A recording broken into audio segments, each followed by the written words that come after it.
तुम बीड़ी नहीं पियोगे, सिगरेट नहीं पियोगे, दारू नहीं पियोगे, मांस मछली नहीं खाओगे।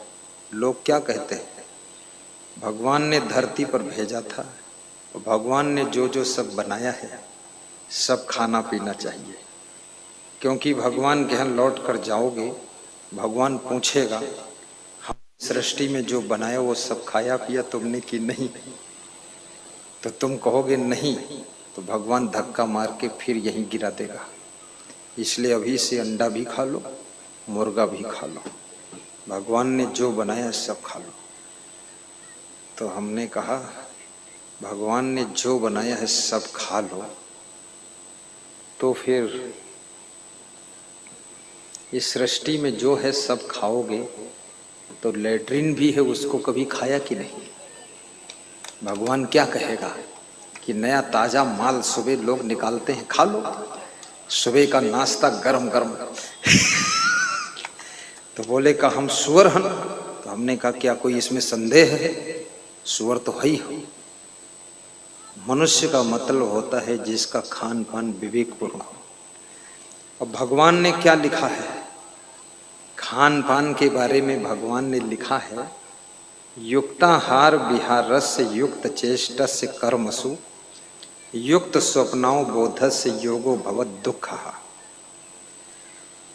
जिसका यथा योग्य आहार है, यथा योग्य विहार है, यथा योग्य कर्म है, यथा योग्य शयन जागरण है। देखिए भगवान कृष्ण बहुत बुद्धिमान है, बहुत बुद्धिमान। यानी कितना बुद्धिमान? लास्ट दर्जे के बुद्धिमान।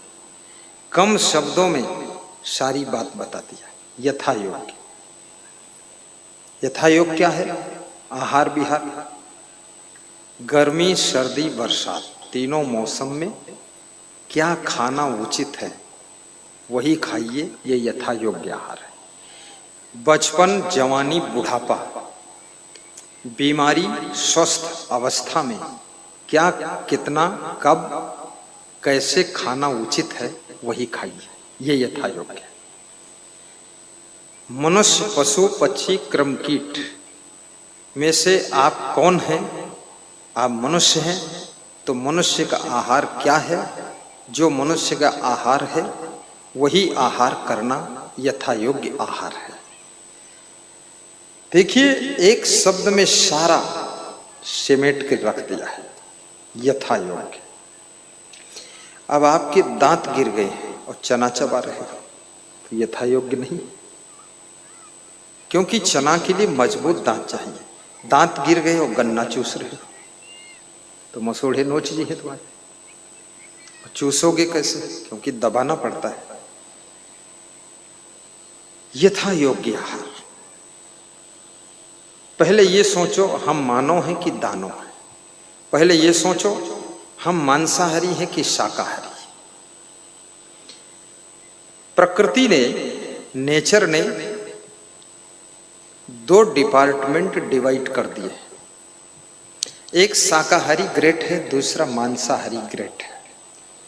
जो शाकाहारी प्राणी होते हैं वे घूंट कर पानी पीते हैं, कोई भी तरल पदार्थ वो घूंट कर पीते हैं। और जो मांसाहारी होते हैं वो जीभ से चाट कर पीते हैं। जैसे कुत्ता, बिल्ली, शेर, बाघ, चीता, भेड़िया, ये सब जीभ से चाट चाट कर पानी पीते हैं, ये मांसाहारी है। वे घोंट कर पानी पी ही नहीं सकते।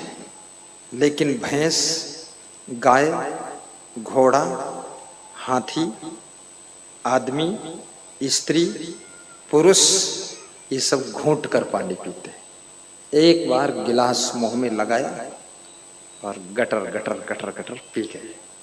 लेकिन इस तरह से शेर, बाघ, चीता, कुत्ता, बिल्ली, भेड़िया नहीं पी सकते। तो जो घोंट कर पानी पीता है वो शाकाहारी होना चाहिए। जो जीभ से चाट कर पानी पीता है वो मांसाहारी ग्रेड में है। और मजे की बात है, 10 दिनों का भूखा शेर हो, उसके सामने बरसीम घास रख दो, नहीं खाएगा, भूखा बैठा रहेगा। 20 दिनों की भूखी गाय हो, उसके सामने मांस रख दो, नहीं खाएगी, मुंह फेर लेगी। लेकिन आदमी खूब छका हो और इसके सामने घास की पकौड़ी बना के रख दो तो खा लेगा, और मांस रख दो तो खा लेगा, अंडा रख दो तो खा लेगा, और मुर्गा रख दो तो खा लेगा, और गोबर रख दो तो भी खा लेगा, और कहेगा लाओ अच्छा थोड़ा खाइए। बोलिए सदगुरु भगवान की जय। मनुष्य जानवरों से भी नीचे गिर गया है, और मनुष्य जब उठता है तो इतना ऊपर उठता है कि देवी देवताओं से भी ऊंचे उठ जाता है। देवी देवता भी इसकी पूजा करने लग जाते हैं। भगवान राम मनुष्य के जीवन में आए थे, देवी देवता उनकी राह में फूल बरसाते थे, मनुष्य के रूप में थे, लेकिन वह इतना ऊपर उठ गए, इतने महान बन गए, इतने गुणवान बन गए, इतने चरित्रवान बन गए कि देवी देवता भी वनवास में ऋषि मुनि का रूप धारण करके जगह जगह कुटिया बनाकर भगवान राम की सेवा के लिए बैठकर इंतजार कर रहे थे। याद रखना, मनुष्य जब अपने आप को महान बनाता है तो देवी देवता भी सेवा के लिए इंतजार करना शुरू कर देते। रावण भी मनुष्य के रूप में था, उसने अपने आप को इतना नीचे गिरा लिया, नीच कर्मों में गिरा लिया कि भगवान और देवी देवता सब रावण के मरने का इंतजार कर रहे हैं। देवी देवता, ऋषि मुनि, साधु, सन्यासी, योगी, तपस्वी और भगवान राम सब जुटे हुए थे रावण को कैसे मारा जाए, रावण को कैसे मारा जाए। जिस समय राम खरदूषण के ऊपर बाण छोड़ रहे थे और खरदूषण का कुछ बाल बांका नहीं हो रहा था, राम बाण चलाते चलाते थक रहे थे।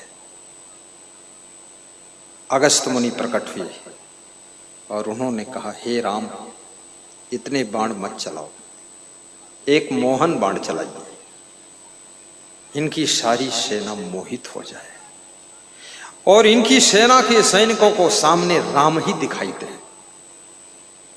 राम ने एक मोहन बाण चला दिया, खरदूषण के सैनिकों को दिख रहा मेरे सामने राम खड़े हैं, और राम समझकर तलवार मारते हैं, और सामने दूसरा सैनिक खड़ा है, एक सैनिक दूसरे सैनिक को काट दे।